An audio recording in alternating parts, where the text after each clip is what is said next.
with a little repair kit. You can see that. I think we're there. Yeah, like that, and not all baggy. Poison you then with the gas and all that. You're coming in then, you can come in. OEX, Fathom, EV 300, sleeping bag. Army ration pack, November 2024. Chocolate gateau cake, Turkish style kebab, flavour, Pringles, urban stove. Give it a good shake. Or a bite. I'm dripping it everywhere.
Yes people, welcome to another video. If you're new here, I'm Dave from Walks for Us.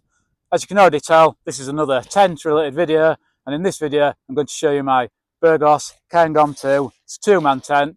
Like I've said previously in other videos, my two-man tents, I like to use a two-man tent just for myself as a solo camper, just for that bit more room, get your kit in and stuff like that.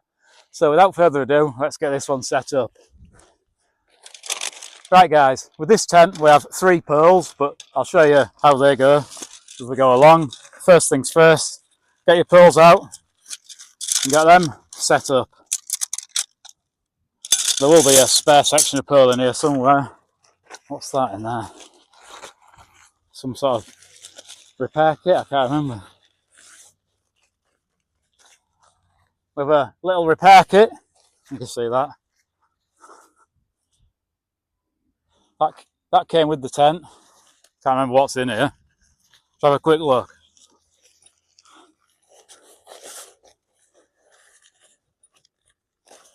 We have a spare buckle, a spare bit of pole to sleeve if one snaps, spare guy line, a spare S-hook, and a bit of fabric. Yeah, so that's in the repair kit. So we have 2 poles with the red ends, and then I think the 3rd pole, let's have a look. Yeah, the 3rd pole just has silver ends.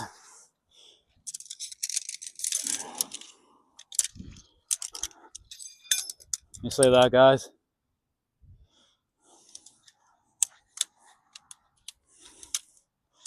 Oh, there's the spare section of pole. I put that in, that didn't come. But that repair kit, you get that.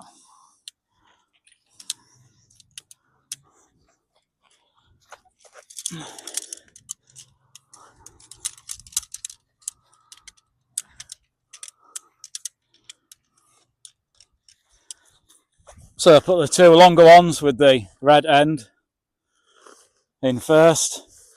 Have these sleeves that they slide through. Yeah, these sleeves, look, where the 2 main poles slide through.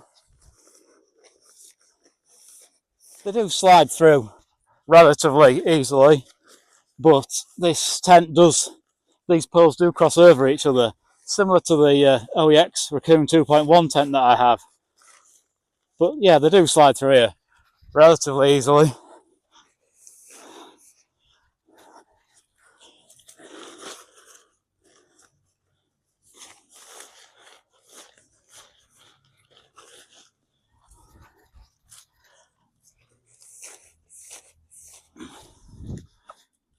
And then there's a short section of sleeve across the top here. Now I always put this one in before I like try and lift the tent up. The first time I put this up, I tried to put this in last and it was quite difficult to get it in once these two were up. So while it's still flat, I put this one in as well.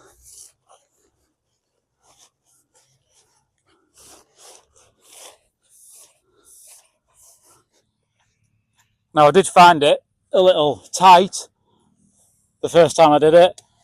Oh, and again, the inner is already attached. This black, you can see, that's the inner. Now, when you get the tent brand new, it won't be attached. I choose to leave it attached, and it does roll up and fit back in that bag. Right, let's see if we can do this without too much faffing about.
Right guys, I'll put that third pole in a second.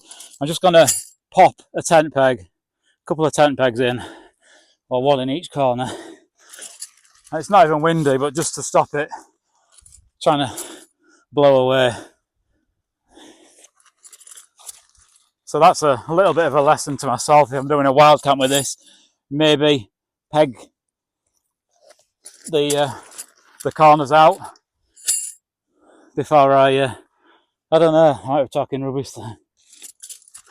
I'd have to try that to let you know. I might be talking rubbish. You might not get the poles in with the corners pegged in. Peg a corner in, just to stop your tent taking off. Right, can we see there? So this is exactly the same at the other side. I'll go and put the other side in. So as you can see now, this one goes over the centre there. There's a door there, and a door at this side, and the sleeping area is behind there. So again, we have a little hook to hook the pole in.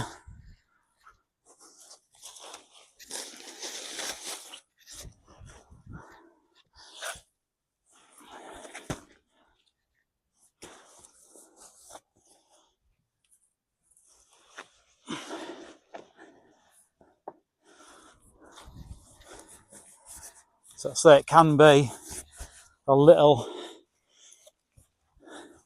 taut. I think we're there. We're there. Yeah, we're in.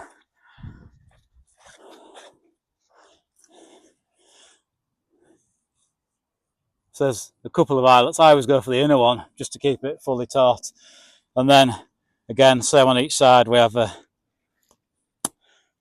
we have one on the other side. This is a tie back for the door. So you can see we have a door here and a door here. I'll show you inside in a bit, guys. Put this clip on before I forget.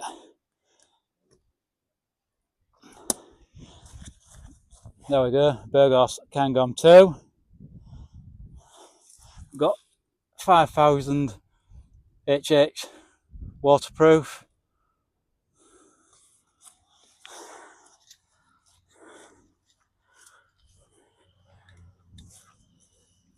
And we do have, not on every corner, I think on 2 corners out of the 4, we have a strap we can pull it a bit tighter there, look. We have one for the centre just on one side. Yeah, none on that one. One on that one, so it's 2 opposite corners and one on the side. Yeah, because there's none on that one neither. Get the guy lines out.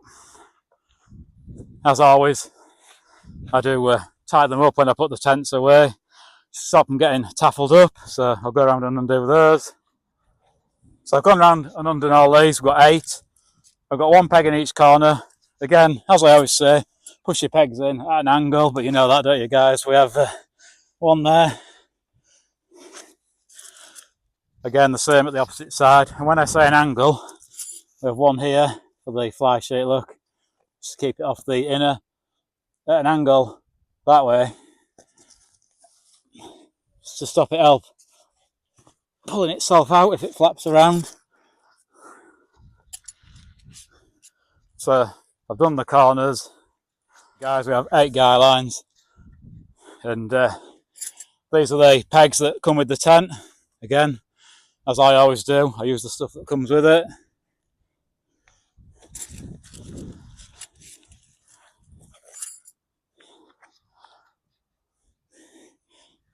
You know the score with these. I'll go around and check them when they're all in for the tautness, but obviously that one's coming straight out, that one's coming out in line with the pole, and we have 2 at each end. We also have, I'll show you, a vent at each end. So in the case of this one, straight forward, and again with this one, actually maybe just a slight angle with that pole, I guess, in line with the pearls. Yes, we have a vent at each end with the Velcro strap there, look. There's one around this end, the same. So you know the score with these. They don't want to be too tight. You want some give in your tent for if it's windy and that.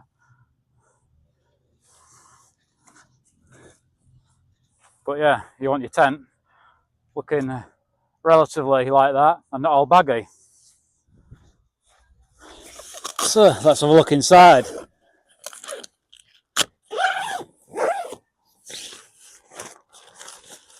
So we've got this ground sheet that we can lay out, or alternatively you can roll this back. You can, I'll show you in a minute a bit better, and sitting here you can do your cooking here if you're doing a wild camp and it's not very nice weather out there. There's another door this side, so there's plenty of ventilation but a bit of shelter for you to cook. Not that I'm condoning cooking in your tent, I'm just saying that's what you could do with plenty of ventilation. Don't come in here, zip all the doors up and cook and poison yourself with the gas and all that. Don't be doing none of that shit, will you? Are you coming in then? You can come in.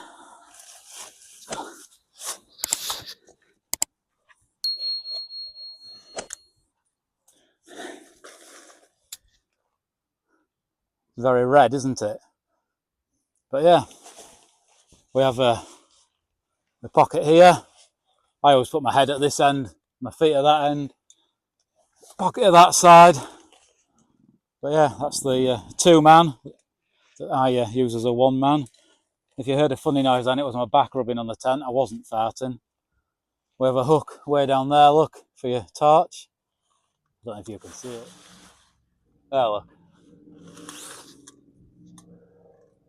It's very red in here.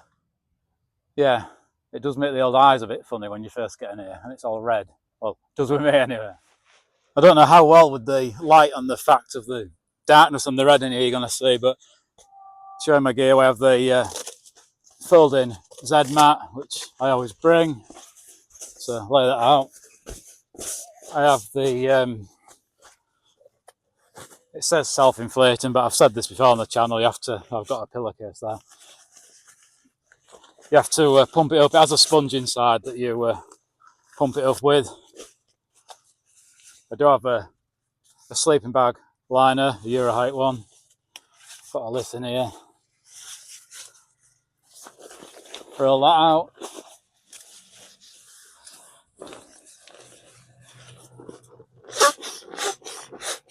And I have the OEX Fathom EV300 sleeping bag.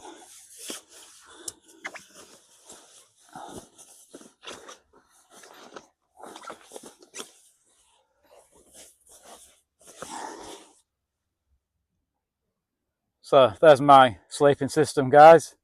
As you can see, it's going to be rather cosy in there with two of you.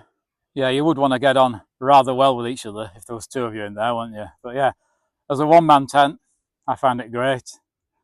So I'm obviously on a campsite. I'm sure you've worked that out by now. I will be doing a few days hiking whilst I'm here camping.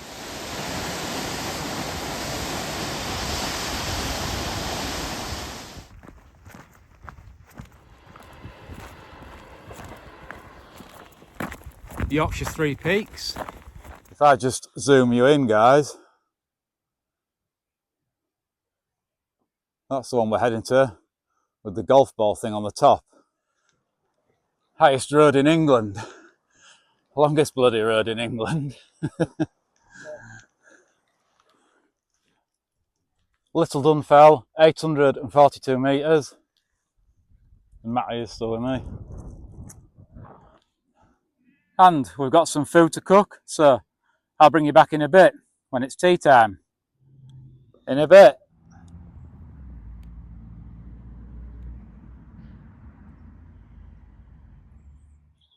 What are you saying then, people? So I've chopped the chicken and just put it in that pan.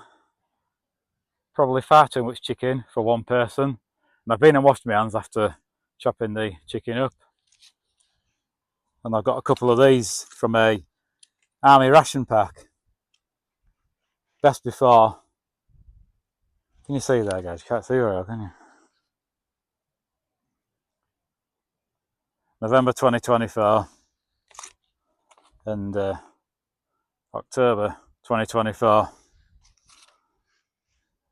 It'll be right, guys. They're sealed. But yeah, this one is, I don't know how you say that, Rajma Masala.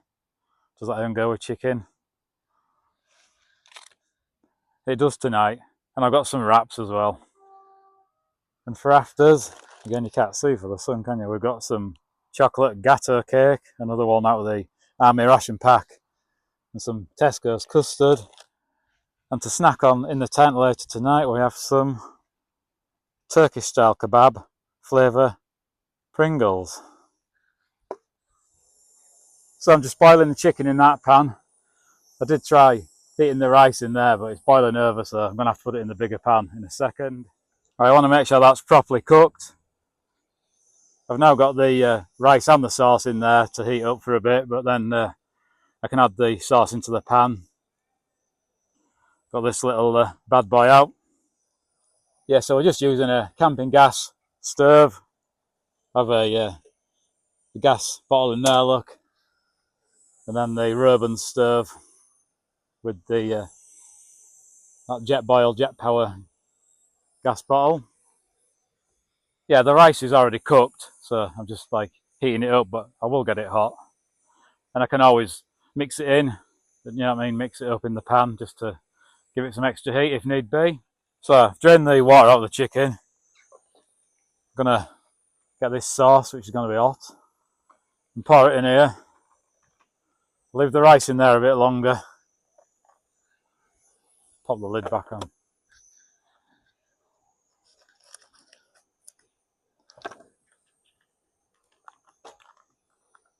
Yeah, this sauce is pretty hot. So going by that, the rice should be getting there. Making a mess now, aren't I? If your flame starts going low, take your gas canister out and give it a good shake. Upside down that as well. So the gas goes cold. Benefits of being on a campsite, you get a bench. Now the rice is hot, I have just tested it. But Since I'm doing wraps as well, I'm going to pour it in here and mix it in.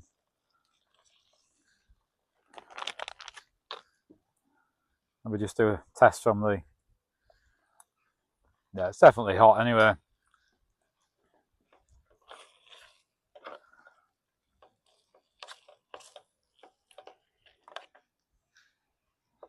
What are you saying then, people? You reckon it'll be alright out of date? It'll be fine, won't it?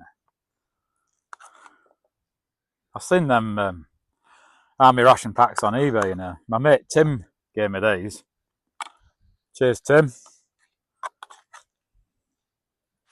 Now let's wrap the wrap in such a way that it doesn't all fall out the bottom when I pick it up. I think I've overloaded it. We're going to have a taste test.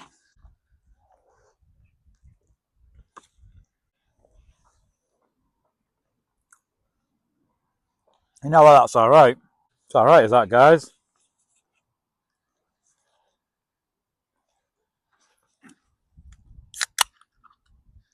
Cheers, people.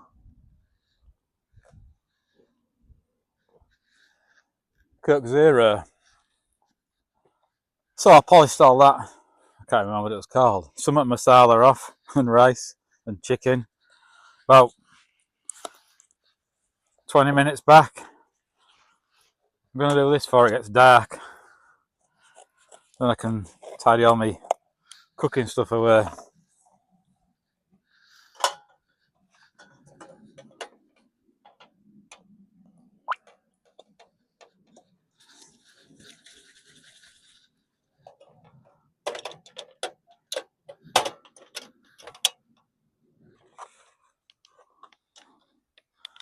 What's the date on this?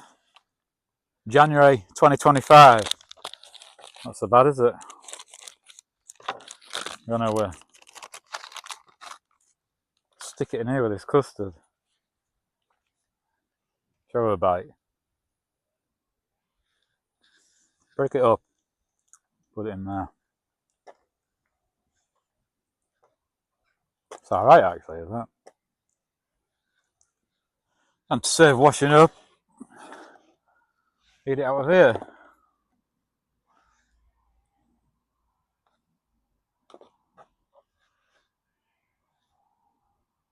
I'm dripping it everywhere.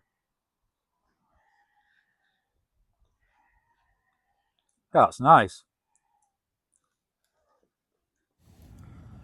Sorry guys, this footage might be a bit grainy.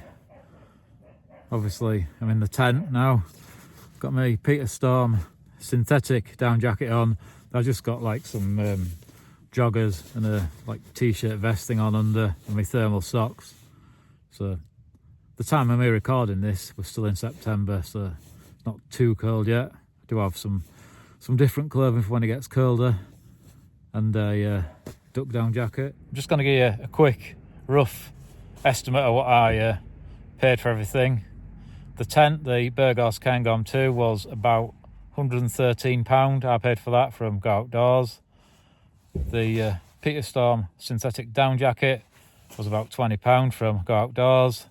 The OEX Fathom EV300 sleeping bag was about £56, I think, from Go Outdoors. The self-inflating air mat that you actually pump up with a sponge was 20 quid off eBay, and the folding Z mat that I put underneath that was £15 off eBay. So I'm going to wrap this one up now because like I say, I'm going to do some hiking while I'm here, but they'll be separate videos. So I do hope you've enjoyed this video. As always, if you do like it, please give us a thumbs up. Think about subscribing to the channel to see more videos coming in. Take a look at my previous videos. As always, I'm Dave. You've been watching Watch for Us. Thanks for watching. Till the next one, in a bit.